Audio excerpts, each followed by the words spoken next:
You wanted the best. You've got the best podcast, the hottest podcast in the world. The Chris Voss Show, the preeminent podcast with guests so smart you may experience serious brain bleed. The CEOs, authors, thought leaders, visionaries, and motivators. Get ready. Strap yourself in. Keep your hands, arms, and legs inside the vehicle at all times, because you're about to go on a monster education roller coaster with your brain. Now, here's your host, Chris Voss. Hi, folks. Chris Voss here from the ChrisVossShow.com, the ChrisVossShow.com. Welcome to the big show, my family and friends. We certainly appreciate you guys tuning in. Thanks for being here, as always. We love having you as the greatest audience ever known to man, woman, dog, child, people, insect, whatever. We love you. Refer the show to your family, friends, and relatives. Go to goodreads.com/Chris Voss, youtube.com/Chris Voss, linkedin.com/Chris Voss. You can now see us on TikTok at TikTok Chris Voss 1 and the Chris Voss Show Podcast. Today we have an amazing multi-book author. She's on the show with us and joins us today. She has written her latest book, April 11th. It came out 2023, Real Life, The Journey from Isolation to Openness and Freedom. Sharon Salzberg joins us on the show today, and she is a very prolific writer. She's written a multitude of books we'll get into here in a bit, but she is a meditation pioneer and a world-renowned teacher and New York Times bestselling author. She is one of the first to bring mindfulness and loving-kindness meditation to mainstream American culture for over 45 years, inspiring generations of meditation teachers and wellness influencers. She is the co-founder of the Insight Meditation Society in Massachusetts, and the author of 12 books, including the New York Times bestseller Real Happiness, now in its second edition, and her seminal work, Loving Kindness. Her forthcoming release, the one that we're talking about today, is kicked off, and her podcast, The Meta Hour, has amassed 6 million downloads and features interviews with thought leaders in the mindfulness movement and beyond. Welcome to the show, Sharon. How are you? I'm great. It's very nice to be with you. It's very great to have you as well. Give us your .com so people can find you on the interwebs.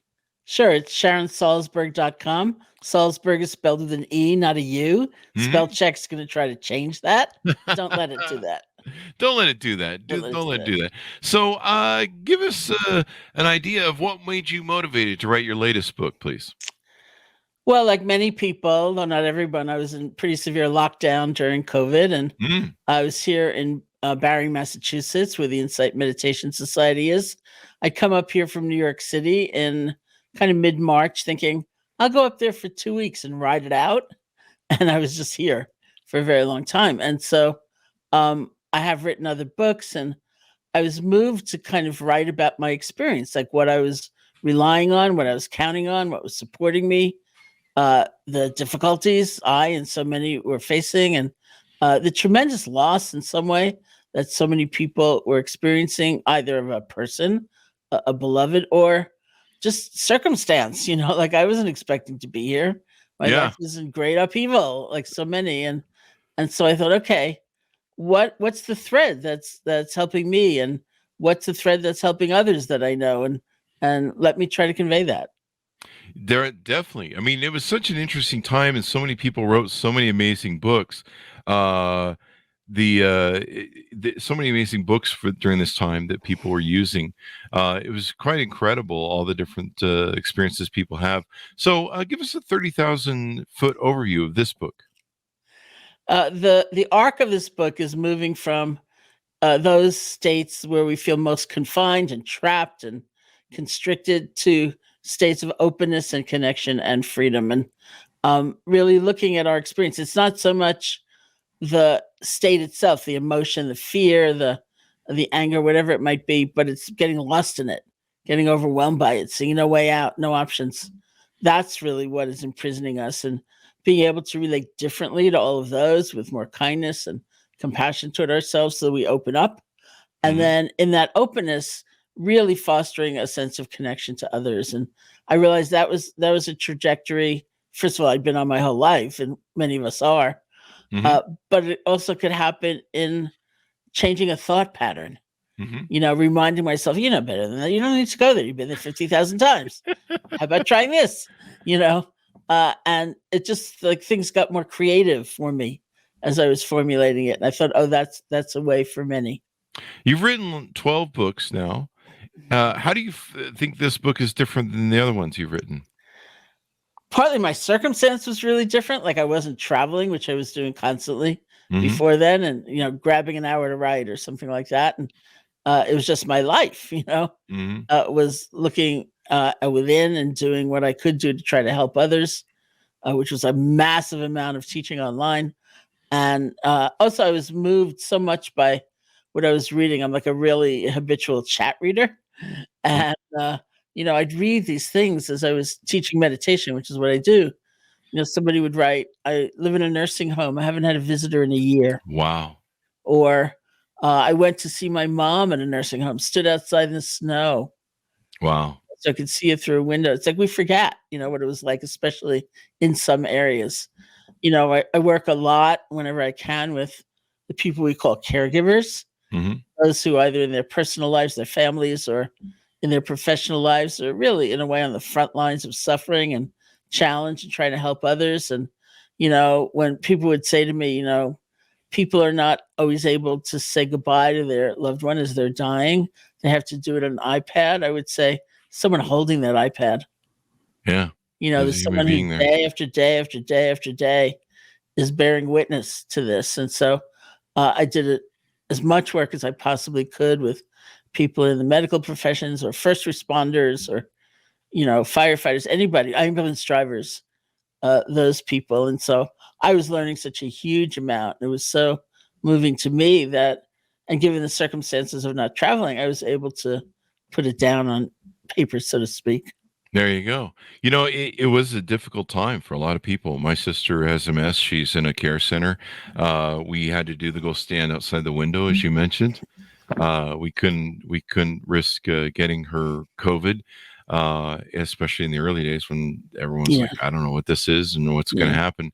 My other sister, who was born with mental illness, had always been in homes. She was blind and partially deaf, and she was, I think, cerebral palsy. But after 40 years, she finally succumbed to just seizures and normal health. And when we had the funeral, we just had myself and my mother at the funeral. I think someone from the church. We couldn't have like a whole whole sort of thing because you COVID a funeral. I mean, of all the ironies, if someone died from that. So it was a very hard time, very dark, murky. It's kind of sometimes I go to the store and I'm just like, God, we used to do this whole thing with masks and it was a crazy time. So you kind of address what happens when we feel alone, cut off, trapped, and how those how maybe we can use those sort of experiences to empower ourselves. Is that correct? That's true, because how we relate to those experiences is everything, and mostly we're not taught, unless we have a very unusual skill set, to relate well, for example, to our own fear. We usually condemn ourselves, or we feel like we're weak, or it shouldn't be there, or in my case, like I've been meditating for 50 years, for God's sake, why is that still coming up? But to learn a whole other way of relating is a way out, and that's the irony of it. We think fighting and battling and hating what we're going through is a way out, and it's really not. But there's also the other side of it, which is don't forget to take in the joy. Sometimes we feel bad about that, like other people are going through so much. How dare I appreciate this sunset, or this child's smile, or this great movie, or whatever it is. But we need to. Yeah. Hi, folks. Chris Voss here with a little station break. Hope you're enjoying the show so far. We'll resume here in a second. I'd like to invite you to come to my coaching, speaking, and training courses website. You can also see our new podcast over there at chrisvossleadershipinstitute.com. Over there, you can find all the different stuff that we do for speaking engagements if you'd like to hire me, training courses that we offer, and coaching for leadership, management, entrepreneurism, podcasting, corporate stuff. With over 35 years of experience in business and running companies as CEO. And be sure to check out chrisvossleadershipinstitute.com. Now back to the show.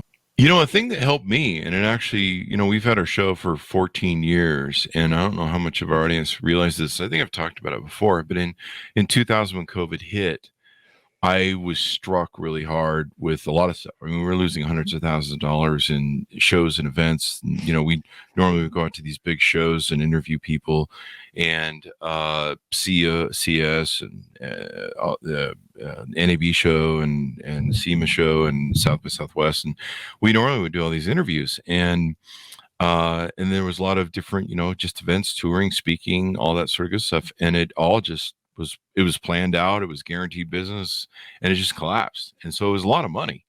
Not only that, it suddenly became that the money didn't really matter, and just about anything you owned didn't matter because your loved ones could possibly be taken from you. It was a very scary time. And I remember a friend of mine wrote on social media, he goes, "Here's what you do in this moment. You do one of two things. You either be a lifter and lift people up, or you find a lifter." And I was in a moment where I really needed a lifter.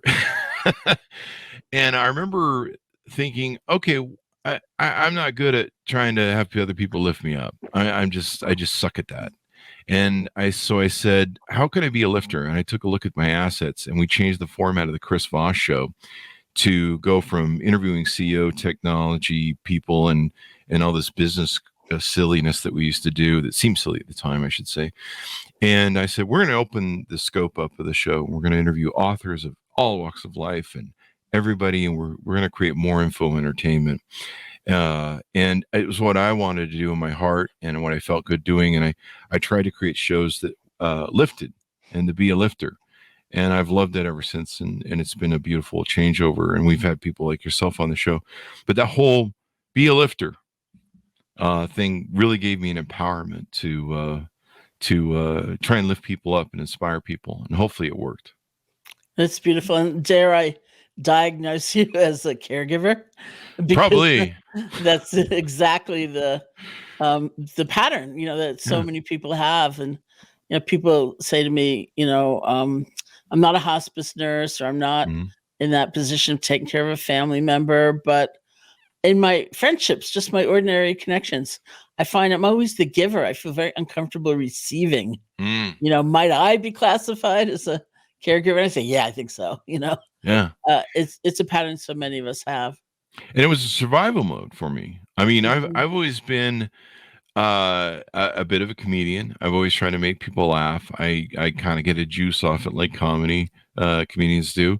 It's almost like a crack cocaine when people laugh at your jokes, and you're like, yeah, let's do more of that. When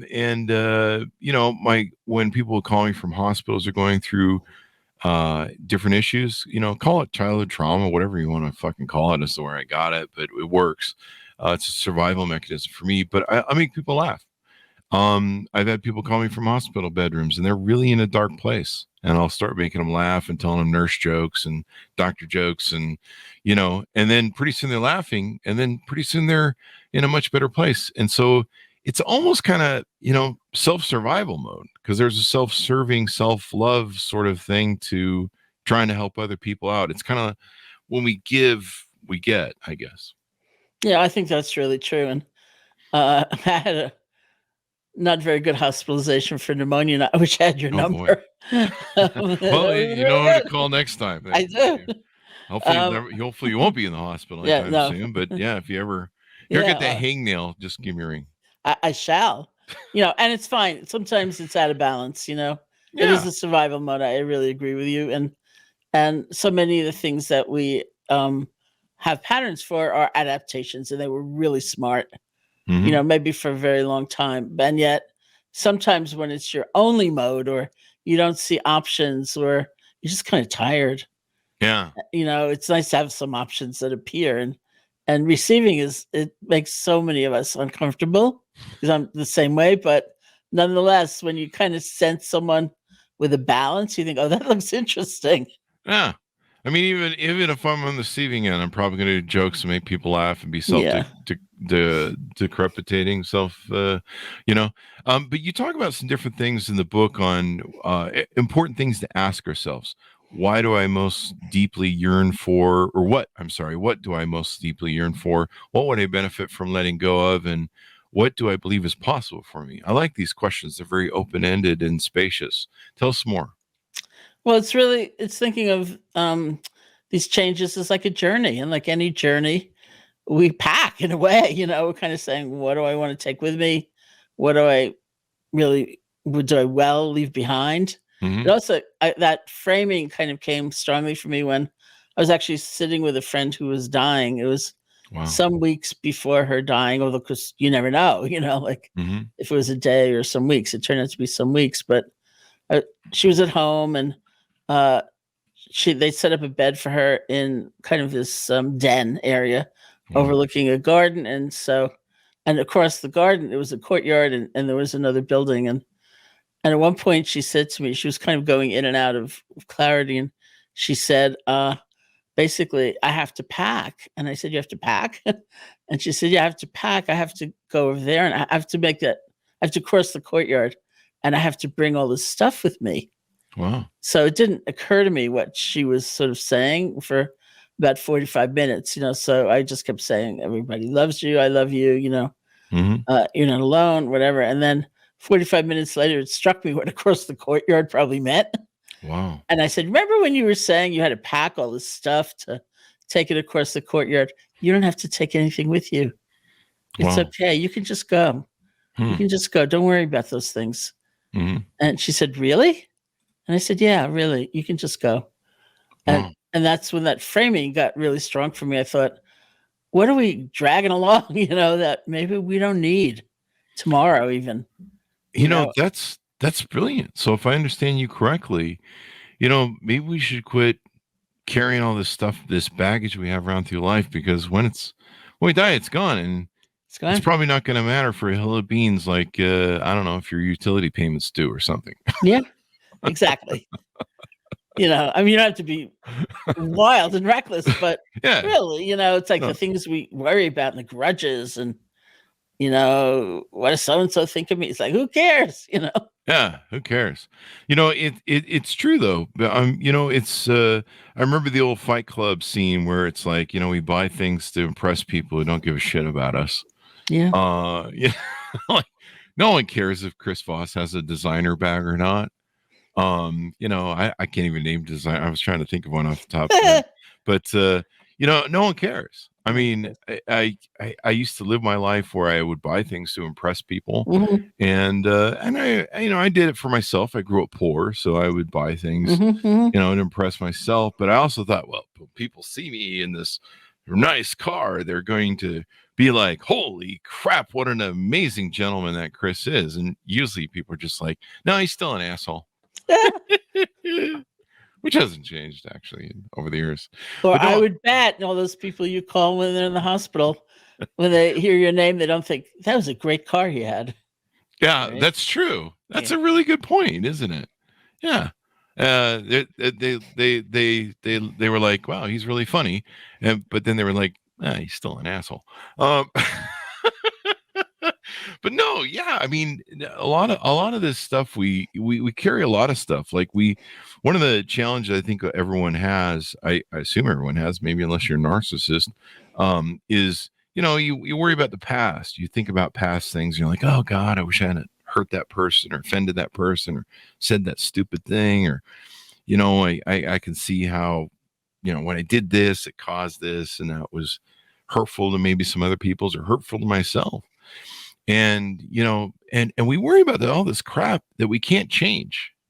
You can't change the past, right? And so I think probably what you said plays a lot into that, doesn't it? I think it really does. I think there's a useful or skillful way of checking out those things, because first of all, they check us out. They stay with us. So, they come back and we think about them whether we want to or not. But, it's kind of like lessons learned. Mm-hmm. I realize that those circumstances, I'm usually so quiet. I don't speak my mind. That's a mistake. Mm-hmm. I'm going to really try to be different, Mm-hmm. going forward. And we fall down, but we can have that intention, and that's really important.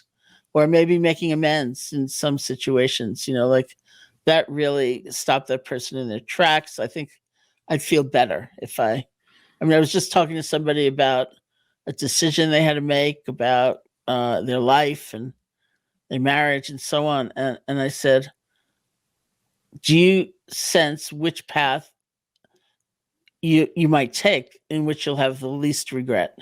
And which one you might be really haunted by regret?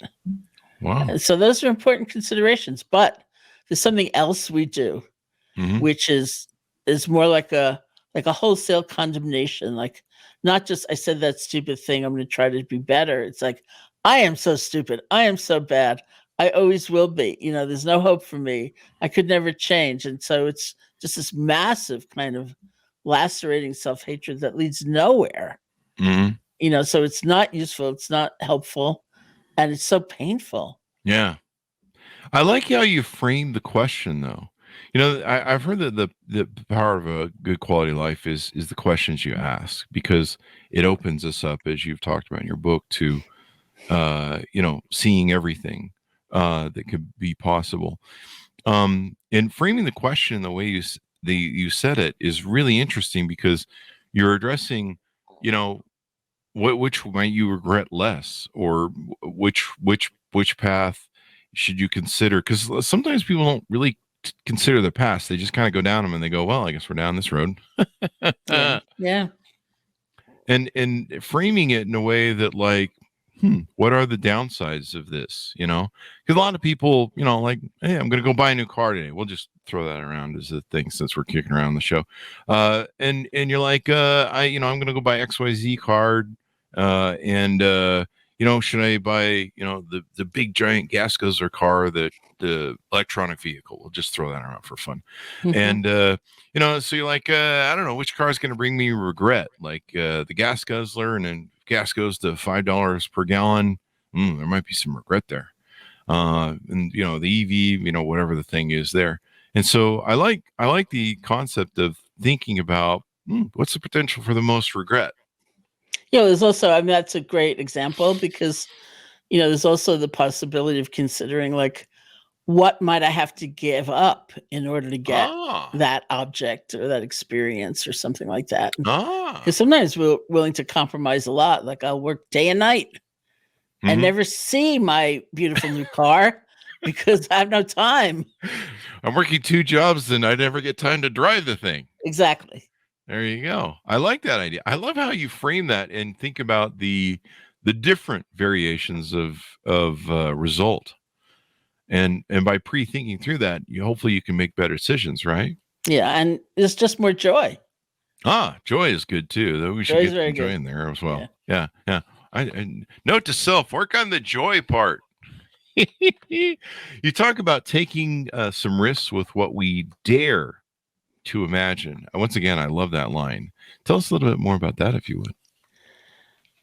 Well, I remember conversations, different conversations I've had with people, which are reflective of states I've been in, as well, which are more like, maybe I could be a little bit happier, or, maybe a slight improvement. And you think, why bother, like, really, I think truly we are capable of a great deal. Yeah. And it's not because of circumstances, even. It's not because of the perfect car or, stable of cars or whatever, because we all know people who may not have any of that. And they seem to be very fulfilled human beings anyway. And there's something else that can happen through feeling connected, feeling caring, remembering to take in the joy, not overlooking those small things, not being brought down by falling down, but learning how to pick yourself up or let others help you up. There you go. And going forward, things like that. Yeah. One other thing you talk about is taking interest in people we might normally try to avoid. Why is that important? Well, I think, even before the pandemic, I kept reading about an epidemic of loneliness, not only in this country, but in different places around the world. And I kept thinking, and I'd also be reading about the healing potential in social connection in different clinical conditions, like you're suffering from this, or you're suffering from that. Like, what does your social connection look like? And I kept thinking, well, it can't just be a numbers game. Like, I only have 2 friends, I need 18, It must be some inner sense of being interested in people and, feeling connected. You go to the grocery store, you remember to thank somebody, who's helped you out instead of just ignoring them or considering them as part of the furniture or something, Wow. and there's so much of our day, we're just in another world, we're disconnected. And not even because we dislike someone, but just indifference. We hardly notice them. Yeah. And I love the concept of that framing of taking an interest in people we'd normally try and avoid, because I think we do kind of get in a selfish mode. Mhm. I remember hearing years and years ago Larry King say why he loved interviewing people and talking to people. He goes, I have an innate, something along the lines of saying, I have an innate curiosity to people, the lives they live, why they chose the paths they did. To me, life is like a giant forest of pathways and trees, Mhm. a wilderness of mirrors, maybe, if it were, and we choose to go down these different paths. And some of what you've written in your book is talking about opening up as to maybe making some better choices, the forks in the road we go down, and Yeah. rethinking them, instead of, like I said, you end up down, you go left and you're just like, maybe I should go back, but fuck, we're on this road. And so to me, people are really curious. Like I used to have this attitude that, like, I don't know, whatever way I was going through life was the right way and everyone else was wrong. My dad was a bit of a narcissist, rubbed off, I guess. But then I realized that there is no right way, and people are interesting. People have journeys, and there's things you can learn from them. Yeah. And so I've always been interested. I've always just kind of learned to have an interest in people, like what makes them tick, what makes you do things. And that's why I love the show, is because I have these Yeah, you moments. have the perfect livelihood. You I really do do. well. And that's why I Yeah. enjoy it. It's one of the few things I've ever done Yeah. in my life that I truly, truly enjoy. Like, I do this regardless of anything. If I was homeless, I'd do this. Mhm. I don't know. It'd Mhm. be a little bit hard to pay for all the upkeep, but I to me, people are interesting. I get on a plane and I love talking to people, and usually I'll buy drinks, and usually by the time I'm done, I've got like 2 or 3 rows laughing their ass off at me and whatever stupid shit I'm doing, and the waitresses or the flight attendants love me and give me free Yeah. drinks, and so But it's interesting to inquire about people, find out about them, what makes them tick, what's their Mhm. journey, where'd they get there, and how's it going, eh? Yeah. There you go. Yeah. And it Yeah. expands our mind, I think, in our optic scope. Oh, yeah, I think it's great. And, I'm from New York originally, and, I've had people in New York say, New York used to be the kind of place where you would strike up a casual conversation with like the person sitting next to you on the bus. Now everyone's on their phones. Mhm. And so they feel much lonelier, because Yeah. those conversations enrich their day. Yeah. What were you saying? I was looking at my phone. No, you're right. We have this social modicum. I don't know what the right word is, where we're all looking at our phones. And like, I remember when I first started seeing the iPads and the iPhones really catching on, and I would go out to dinner, and I'm a single guy, so I usually look around at other people. I'm a people watcher, of course, and I would see whole families. There'd be 2 kids and a wife and husband, and they're all looking at their phones, eating Subway, or whatever. And you're like, that looks like the morgue. Yeah. Yeah. Yeah. You're like, you're like, wow, that looks fun. And like no one's talking to each other, just eating in silence, and like no one acknowledges each other, and no Mhm. one's like, how's Mhm. your day? And I grew up in a family where, we had to sit around the table, eh? We had to talk to each other, which usually ended up in a fight, but it was the 70s. Maybe we need more of that now. We need more fighting, or maybe we should talk to each other to find out what the hell's going on. Yeah. At That, least aliveness, right? yeah. What's interesting to me too, that I always find really interesting, is my friends that are married will text each other. Sometimes when they're in the same room with each other, and sometimes they're trying to say stuff they can't say around the kids, but other times they're just talking about crap, and you're just like seriously, like what the hell? I remember hearing that there was some people that had a car accident because the wife and husband were sitting next to each other in the car texting each other. Wow. And you're like, you're sitting next to each other in the car talking. What? I mean, there's a real intimacy loss that we have, I think, in our society because of the electronic devices. Yeah. Yeah. And so there's probably more of a search for a lot of what people do in there. What have we touched on in your book that we should tease out to get people to pick it up? Let's see, my book. I think, what I was trying to kind of cover both sides. We can deal with the challenges and the difficulties in a whole other way. We're capable of that.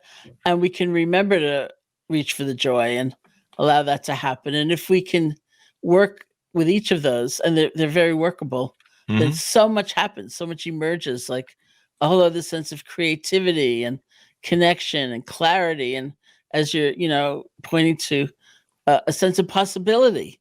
I don't have to be so stuck. I don't have to feel like I'm in this rut. And I think, one of my previous books was named Real Happiness by the publisher. And that put me on the real train. After that, I had like 5 books with real in the title. And this one, I think it really belongs on the title, because we don't have a sense of living an authentic life sometimes, but we can. Yeah. And is that really what the search is for? Try and be more authentic with ourselves and people in our lives? I think so, because that's why I think the loneliness is there, is because we don't feel seen. We don't feel like we're seeing others. But we can, we don't have to be that disconnected. Yeah. It's, and maybe sometimes when we're lonely, that's the thing to do. I learned when in gratitude, sometimes my most darkest moments in life when I'm struggling, there's been times where I've had financial trials and tribulations over 55 years. Sometimes the best time when I'm not receiving anything is to go out and give. And there's been moments in my life and stories in my life where I've just said, well, things aren't working. I'm going to go help somebody. I have almost nothing to give except just maybe some physical labor help, and I'll go help somebody with something. And that has been the most biggest blessing. And it's almost like, I don't want to say it's the cause of, well, when I go out and give stuff, I get stuff, but it definitely made a difference in being grateful for where I was and kind of putting me back into a context of the simplicity of it all, and being grateful and realizing that, maybe some of the BS I was feeding myself about myself wasn't as important as I thought it was. Well, even in, very pressing circumstances, very difficult circumstances, I think what you just said is so powerfully true. Like I started a retreat center. I co-founded a retreat center here in Massachusetts in 1976. It's the Insight Meditation Society. It's just next door to me through the forest. And I have a house here that someone built, the founding teachers. And I spent February 2020 traveling throughout California teaching meditation. And I got back to New York City, where I had a rented apartment in early March. And then I was teaching, I think it was March 9th, in a completely airless room in a basement somewhere in a museum. And everyone, March 9th, New York City, people are incredibly anxious and having so much difficulty, and people are starting to get sick, and people in nursing homes are starting to get sick. And there we were. And the system in that particular setting of teaching is that the speaker sits in the audience in the front row until they're formally introduced. Then you get up on the stage and you start leading. And so I was sitting in the audience and next to this woman who was phenomenally anxious, like beside herself, should I be here? I don't know if I should be here. I don't know if I should be anywhere. And I said to her, because I'm a meditation teacher, there's certain breathing techniques that you can use. And the fundamental of that is that if your out breath is longer than your in breath, The parasympathetic nervous system is said to take over from the sympathetic nervous system, and you kind of chill. Your blood pressure is likely to go down, and you get more relaxed. So I said, well, there are these breathing techniques you could use. She wasn't interested at all. So then I said, well, there's a particular form of meditation, which I kind of specialize in, called loving kindness meditation, where you think of others and you're offering good wishes. And she wasn't interested in that at all. So I just looked at her and I said, can you help anybody? And she got radiant. She lit up and she said, I have this elderly neighbor. Maybe I could slip a note under her door and see if I could go buy her groceries or something like that. And I thought, look at that. There you go. There you go. There you go. It's interesting sometimes that maybe giving is getting outside of ourselves. Maybe now that I think about it, and so this is wonderful. And I love the questions you ask in the book, and how you frame it. So it kind of does help us get outside of ourselves.